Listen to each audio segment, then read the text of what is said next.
ఓం విఘ్నేశ్వరాయ నమః. రామాయణము కిష్కింధకాండ. సంపాతి ఈ మాటలు వనరాలకు చెప్పగానే కాలిపోయిన ఆయన రెక్కలు మళ్ళీ పుట్టాయి. అప్పుడు ఆయన తన ఎర్రటి రెక్కలను అటూ ఇటూ ఊపి చూసుకున్నాడు. ఆనందంతో సంపాతి ఆకాశంలో ఎగిరిపోయాడు. ఇక అక్కడున్న వానరాలకు అది చూడగానే చాలా సంతోషం వేసింది. సముద్రాన్ని దాటుదామని వాళ్ళందరూ కలిసి సముద్రం యొక్క ఉత్తర తీరానికి చేరుకున్నారు. అప్పుడు వాళ్ళు అనుకున్నారు, ఈ 100 యోజనాల సముద్రాన్ని దాటి అవతల ఒడ్డుకు వెళ్ళగలిగిన వాడు ఎవడు? మిగిలిన వానర జాతికి ఎవరు ప్రాణప్రదానం చేయగలరు? ఈ సముద్రం దగ్గర నిలబడిపోయిన వానరాలు సంతోషంగా తిరిగి వెళ్ళి తమ భార్యాపిల్లలను చూసేటట్లు చేయగలిగిన వాడు ఎవడు? ఎవరి వల్ల ఈ కార్యం జరుగుతుంది? ఎవరు అంతటి సమర్థుడు అని అడిగారు. అప్పుడు శరభుడు లేచి, నేను 30 యోజనాలు వెళ్తాను అన్నాడు. అలాగే ఋషభుడు 40 యోజనాలు వెళ్తాను అన్నాడు. గంధమాదనుడు 50, గంధమాదనుడు 50, మైందుడు 60, ద్విధుడు 70, సుషేనుడు 80. అప్పుడు జాంబవంతుడు లేచి అన్నాడు, నేను యవ్వనంలో ఉన్నప్పుడు చాలా బలంగా ఉండేవాడిని. పరమేశ్వరుడు త్రివిక్రమావతారంతో పెరిగిపోతుంటే నేను ఆయనకు 21 సార్లు ప్రదక్షిణ చేశాను. కానీ ఇప్పుడు నేను ముసలివాడినైపోయాను. 90 యోజనాలు మాత్రమే ఎగరగలను అన్నాడు. అప్పుడు అంగదుడు అన్నాడు, నేను 100 యోజనాలు వెళ్ళగలను, కానీ తిరిగి మళ్ళీ 100 యోజనాలు రాలేను అన్నాడు. అప్పుడు జాంబవంతుడు, అయ్యో అది మహాపాపము. ప్రభువు వెళ్ళి పనిచేస్తుంటే ఆయనను సేవించేవారు హాయిగా కూర్చుంటే అది చాలా అసహ్యంగా ఉంటుంది. నువ్వు వెళ్ళకూడదు. నువ్వు మాకు పనిని పురమాయించాలి. ఎవరిని పంపాలో నాకు తెలుసు. వాడిని నేను పంపిస్తాను, మీరందరూ చూడండి అని ఒక్కడిగా కూర్చున్న హనుమంతుడి దగ్గరకు వెళ్ళి, ఏమయ్యా హనుమా, ఏమీ తెలియని వాడిలా ఇలా కూర్చున్నావు? ఒకానొకప్పుడు అప్సరసలలో శ్రేష్ఠురాలైన పుంజికస్థల అనబడే ఒక అప్సరస శాపవశం చేత కుంజరుడు అనే వానరానికి కుమార్తెగా జన్మించింది. ఆమెకు అంజన అని పేరు పెట్టారు. ఆమె నీ తండ్రి అయిన కేసరి యొక్క భార్య. నీ తల్లి కామరూపి అవడం చేత ఒకనాడు మనుష్య రూపం దాల్చి ఒక పర్వత శిఖరం మీద నిలబడింది. వాయువు ఆమెను చూసి మోహించి తన దీర్ఘమైన బాహువుల చేత గట్టిగా కౌగిలించుకున్నాడు.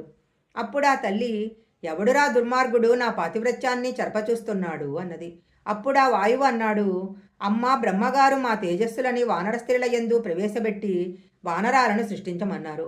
అందుకని నీ పాతివ్రత్యానికి భంగం కలగకుండా గొప్ప పరాక్రమము ఉన్నవాడు, బుద్ధిమంతుడు, నాతో సమానంగా దూకగలిగినవాడు, ఎగరగలిగినవాడు అయిన పుత్రుడు కేవలం నిన్ను నేను మానసికంగా చూసినంత మాత్రాన నీ కడుపు ఎందు జన్మించనున్నాడు అన్నాడు. ఆ కారణం చేతనే నువ్వు జన్మించావు. నువ్వు పుట్టగానే ఆకాశంలో ఉన్న సూర్యుడిని చూసి తినే ఫలం అనుకొని ఆయనను పట్టుకోబోయావు. సూర్యపదానికి అడ్డు వస్తున్నావని కోపం వచ్చి ఇంద్రుడు వజ్రాయుధం పెట్టి కొడితే నీ ఎడమ దవడ చొట్టబడి కింద పడ్డావు. చొట్టబడ్డ హనుమాలు కలిగినవాడువు కాబట్టి నిన్ను హనుమ అని పిలిచారు.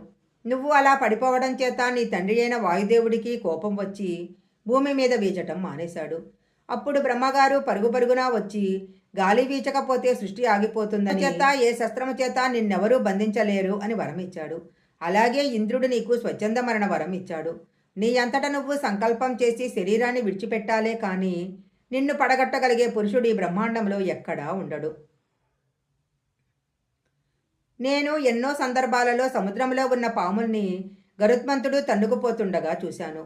నీ తండ్రి అయిన వాయుదేవుడు ప్రభంజరుడై వీస్తే పెద్ద పెద్ద చెట్ల యొక్క కొమ్మలను విరిచేస్తాడు.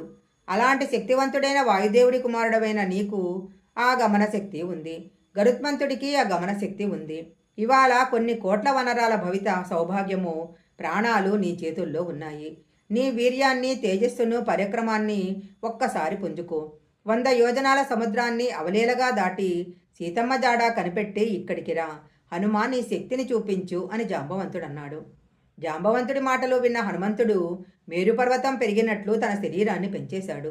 గుహలో నుండి సింహం ఆవలిస్తూ బయటికి వస్తుంటే దానిని చూసిన ప్రాణులు భయంతో ఎలా నిలబడిపోతాయో అలా అప్పటి వరకు తమతో తిరిగిన హనుమంతుడు అలాంటి స్వరూపాన్ని పొంది ఒక్కసారి ఆవలించి బాహువులను పైకెత్తి ఒక్కసారి విదిలిచి భూమి మీద కొట్టేసరికి వానరాలన్నీ భయపడిపోతూ శ్రీ మహావిష్ణువు దర్శనమైతే ఎలా నిలబడతారో అలా హనుమంతుడిని చూసి అంజలి ఘటించి నిలబడిపోయారు.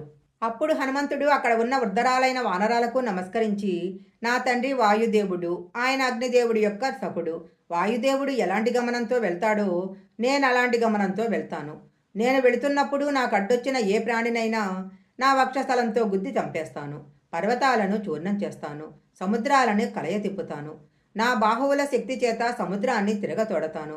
100 యోజనాలే కాదు, 10,000 యోజనాలైనా సరే కొన్ని వేల మార్లు అటువైపు నుండి ఇటువైపుకి వెళ్తాను. సూర్యుడు ఉదయిస్తుండగా భూమి నుండి ఆకాశంలోకి వెళ్తాను. సూర్యుడి సమీపంలో నిలబడి నమస్కారం చేస్తాను. సూర్యుడు అస్తమించటానికి పశ్చిమ దిక్కుకు వెళ్తుంటే ఆయన దగ్గరకు వెళ్ళి మళ్ళీ నమస్కరించి వస్తాను. గరుత్మంతుడు సముద్రం మీద తిరుగుతుండగా ఆయనకు కొన్ని వేల సార్లు ప్రదక్షిణం చేస్తాను. ఇక్కడి నుంచి లేచి దక్షిణ దిక్కున ఉన్న సముద్రాన్ని ముట్టుకుంటాను. రావణాసురుడిని కొట్టి చంపేస్తాను. లంకను పెళ్లిగించి చేతితో పట్టి సముద్రానికి యువతలి ఒడ్డుకు తీసుకొచ్చి రాముని పాదాల దగ్గర పడేస్తాను. బ్రహ్మగారు దేవేంద్రుడు చెరొక ఆసనం మీద కూర్చొని మధ్య ఆసనంలో అమృతాన్ని పెడితే ఇద్దరి మధ్యలోకి వెళ్ళి చెరొక చేతితో ఇద్దరిని అడ్డగించి అమృతాన్ని తీసుకురాగలను. అందుకని మహేంద్రగిరి పర్వతం మీద నుంచి బయలుదేరతాను అన్నాడు. అలా హనుమంతుడు ఆ మహేంద్రగిరి పర్వతాన్ని ఎక్కుతుంటే అక్కడున్న గంధర్వులు విద్యాధరులు ఎగిరి పారిపోయారు. అనిలకుమారుడి పదగట్టనకు పర్వతం కొంపించిపోయింది. చెట్లు నేలరాలిపోయాయి. మృగాలన్నీ దిక్కులు పట్టి పారిపోయాయి. హనుమంతుడిని చూసిన వానరాలు ఋషుల యొక్క ఆశీర్వచనం చేత, గురువుల యొక్క ఆశీర్వచనం చేత ఎలాంటి ప్రతిబంధకము లేకుండా 100 యోజనాల సముద్రాన్ని దాటి సీతమ్మ జాడ కనిపెట్టి నువ్వెప్పుడు వస్తావా అని ఒడ్డిపాదం మీద నిలబడి ఉంటాము. ఇన్ని కోట్ల వానరాలకు ప్రాణం పెట్టిన వాడిగా కీర్తి గడించెదవుగాక. నీకోసం పుణ్యకర్మలను చేస్తూ ఇక్కడ నిలబడి ఉంటాము అన్నాడు.